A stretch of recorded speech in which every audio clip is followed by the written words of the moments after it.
मछुआरा और उसकी लालची पत्नी। बहुत समय पहले एक गांव में एक मछुआरा अपनी पत्नी के साथ रहता था। मछुआरा गरीब था, लेकिन वो अपने काम से खुश था। रोज वो नदी में मछलियां पकड़ता और बेचकर अपनी पत्नी और अपनी पत्नी की ज़रूरतें पूरी करता था।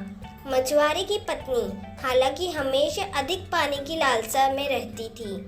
उसने अपने गरीब होने का मलाल था और वो चाहती थी कि उनके पास ढेर सारी संपत्ति और ऐशो आराम हो। एक दिन मछुआरा मछली पकड़ने नदी के किनारे गया। उसने अपनी जाल फेंकी और कुछ देर बाद उसमें एक सुनहरी मछली फंसी हुई मिली।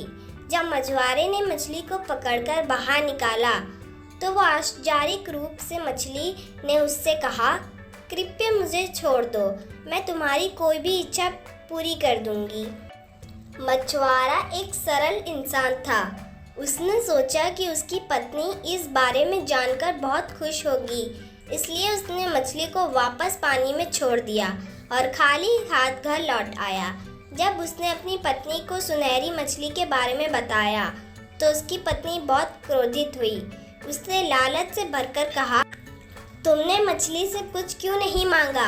अब जाओ, उससे कहो कि हमें एक बड़ा घर चाहिए। मछुआरा वापस नदी में गया और मछली को पुकारा। मछली प्रकट हुई और मछुआरे ने उसे अपनी पत्नी की इच्छा बताई। मछली मुस्कुराई और कहा, जाओ, तुम्हारा घर बड़ा हो चुका है। मछुआरा घर लौटा तो देखा कि उनका छोटा सा झोपड़ा अब एक बड़ा और सुंदर घर बन चुका है। कुछ दिनों तक पत्नी खुश रही, लेकिन फिर उसकी लालच और भी बढ़ गई। उसने मछुआरे से कहा, जाकर मछली से कहो कि हमें राजा रानी का महल चाहिए। मछुआरा ये सुनकर दुखी हुआ, लेकिन उसकी पत्नी के दबाव से उसने मछली से जाकर फिर से वही बात बताई। इस बार भी मछली ने उसकी इच्छा पूरी की और उनका घर एक महल में बदल गया। परंतु मछुआरे की पत्नी का एक लालच खत्म नहीं हुआ था। उसने एक दिन मछुआरे से कहा, अब जाकर मछली से कहो कि मैं सम्राज्ञी बनना चाहती हूँ और मेरे पास अनगिनत नौकर चाकर हो।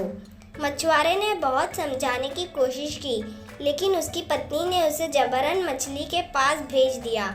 मछुआरा एक बार फिर से मछली को उसकी इच्छा जताई। इस बार मछली ने कुछ नहीं कहा और चुपचाप चली गई। मछुआरा घर लौटा तो देखा कि उनका महल गायब हो चुका था और वो फिर से अपने पुराने झोपड़े में वापस आ गए थे। मछुआरे की पत्नी को समझ में आया कि उनका लालच ही उनका दुर्दशा का कारण बना। इस कहानी से हमें ये सीख मिलती है कि लालच का अंत कभी अच्छा नहीं होता और जो हमारे पास है उसमें ही हमें संतोष करना ही सबसे बड़ा सुख है। आपको कैसी लगी ये कहानी हमें कमेंट में ज़रूर बताना और हमारे चैनल को सब्सक्राइब, लाइक, शेयर ज़रूर करना। मिलते हैं अगले वीडियो में। जब तक के लिए बाय बाय।